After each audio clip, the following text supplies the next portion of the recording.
Bless up, YouTube.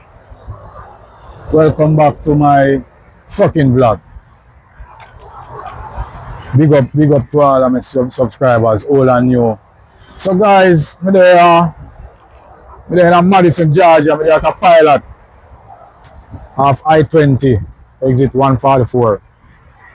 So me there here so from yesterday, Saturday. Today is Sunday, 21st of September. And now it's like 2 o'clock, 2 p.m. So I do a reset there from yesterday. There from yesterday about 10-11 a.m. So I do a reset. So as the title suggests, guys, yeah, I hand over the keys to this truck here and call time for my employment at Schneider. Yeah, I leave Schneider, guys. I'm there 10 plus months now. I'm there try to stay and do a full year, but we just can't go no further. Can't go no further, people. I mean, over the period of time, I've been an advocate for Schneider, and my position remains the same. If you're a new CDL driver, come out here and you want to get experience, Schneider is a good place to come. Schneider have a good training program. Although me never go through them training program, but me see how them training program set up, and you will learn. You will catch on to the best practices out here. So it's a good place to come. Schneider have the miles. So if you are a driver, you can drive 10 plus hours. You can make the miles. You can do like 3,000 miles here. So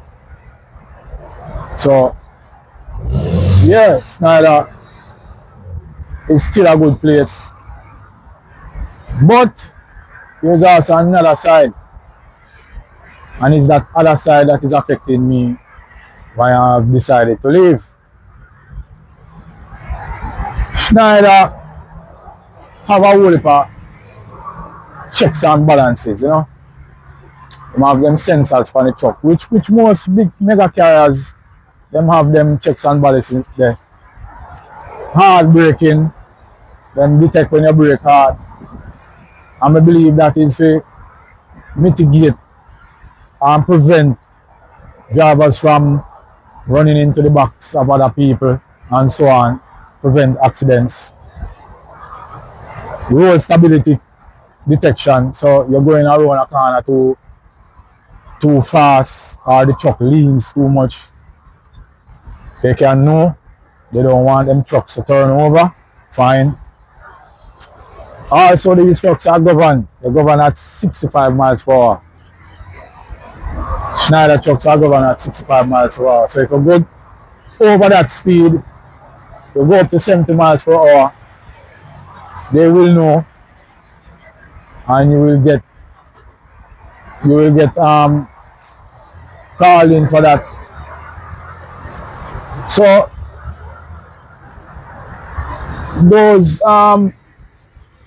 those checks and balances are in place.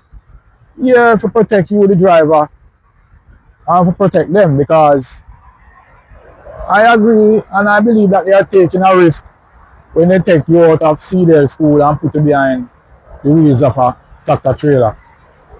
But no matter how much experience you have, you were a rookie at some point in time. So somebody has to take that risk. Now, I believe that if you are a responsible person, you must be treated accordingly. And they must can see that, yeah, this is a responsible driver. Now, Schneider have this OSR team or department. So when you not throw a hard brake or any one of them critical events, you call them critical events, you have to call into these OSR people. And what I have experienced is that, and I'm talking with me, it's a one size fit all. I am here now 10 plus months and I have had, my memory serves me well, 2 heartbreaks and I think 2 road stability events and now 2 check speed events in 10 months and they don't happen back to back. First incident I had was a heartbreak, which I was leaving a facility and I realized I was about to miss my exit, so I brake hard. There was nothing in front of me, nothing behind me, nothing beside me. I didn't know that the trucks would do that, so I drove and I was doing what I would normally do as a truck driver. I stopped the vehicle. It threw a hard brake. I called in, I explained to them what happened. It didn't matter to them. Fine. I went on because now I knew. I was going around a curve. I was loaded. And apparently I was going a bit too fast and the truck probably leaned. Not leaning in any way to tip over. It threw this sensor, road stability, critical event, stability control or whatever. I had to call in. I explained to them that I don't think I was doing anything wrong. I wasn't driving in a fashion in order to turn the vehicle over. But again, they gave me a lecture. I'm now aware. So that's it.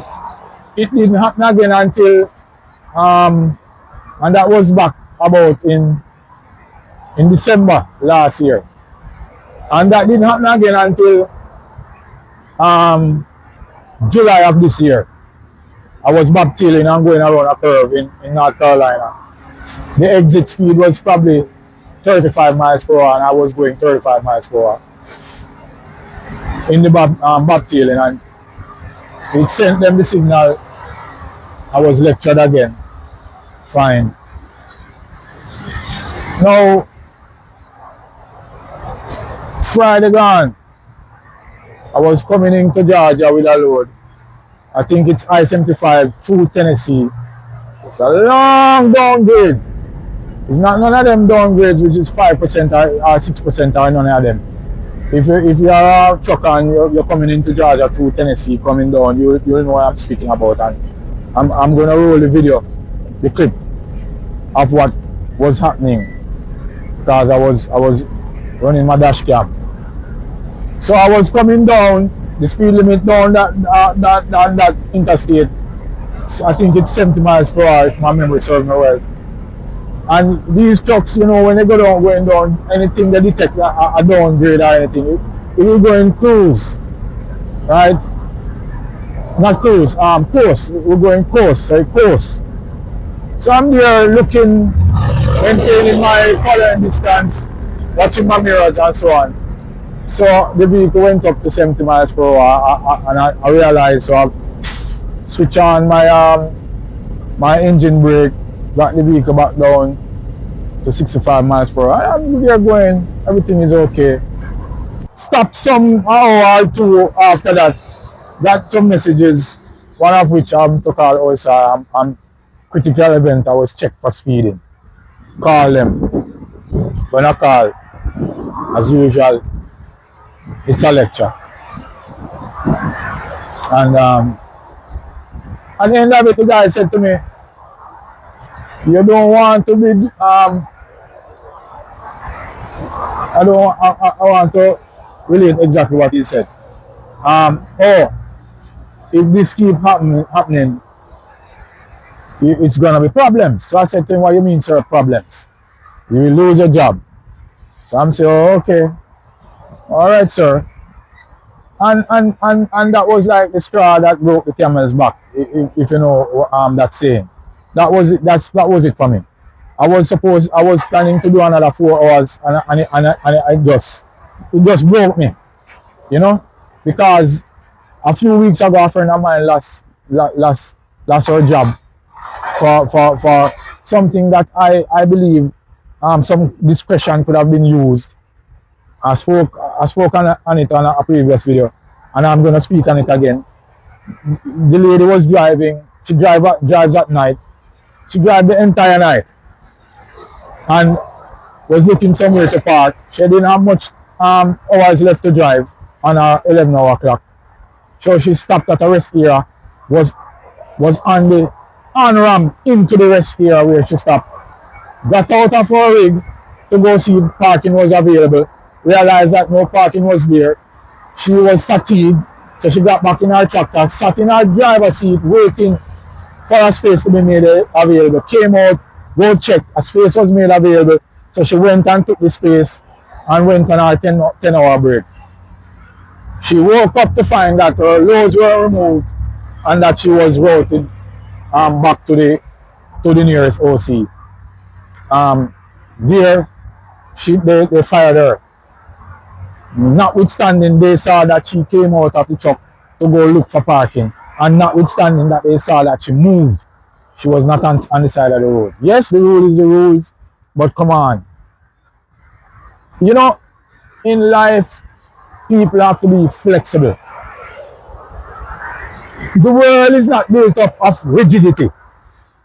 Everything expands, it contracts. It bends, but it does not break. That's life. You give, you take. So when the guy said that to me, it brought me back to what happened to my friend, because right now she can't get a job. Because whatever they placed on her doc report, it is preventing her from getting a job. And over the period of time driving for Schneider, it's always in the back of my head. I'm always tense. You know, I'm always full of anxiety because I don't know when I'm going to be checked for some critical event. And